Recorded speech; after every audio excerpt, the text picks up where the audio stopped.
We all remember that iconic duel between Vader and Obi-Wan in A New Hope, and then the confusion when he put his lightsaber in front of his face, allowed Vader to strike him, and became a pile of robes. So why exactly did Obi-Wan allow himself to be killed by Vader? You're fulfilling your destiny. We learn in the next film that Obi-Wan is now a Force ghost, but was that his plan all along?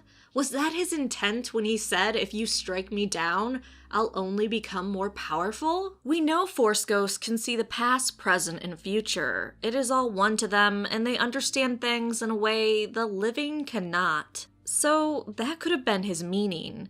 If I become a Force ghost, I now have access to limitless information and can train Luke for as long as he lives. After all, Qui-Gon had been in contact with Obi-Wan for a very long time, and even visited him right before his death.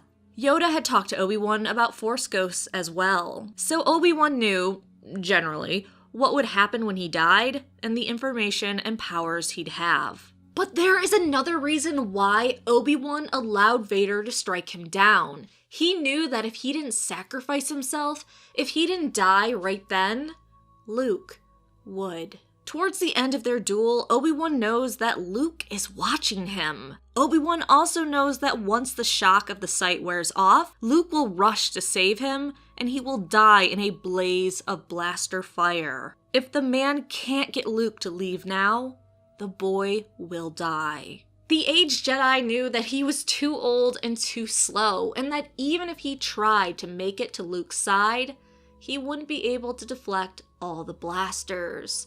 He knew he needed to make sure that Luke didn't rush forward to help. So Obi-Wan straightens his back, puts his lightsaber in front of him, imagines Luke as a 3-year-old sitting cross-legged in the sand, and barely hears the whine of Vader's saber as it strikes.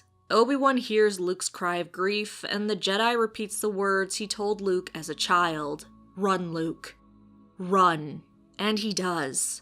Now Obi-Wan will be at his side from that moment on, and he will never be alone. He can now be there to help him learn, grow, and to guide him. So while becoming a Force ghost was always part of Obi-Wan's plan, he didn't die to become one, but to assure that Luke didn't die, trying to help him.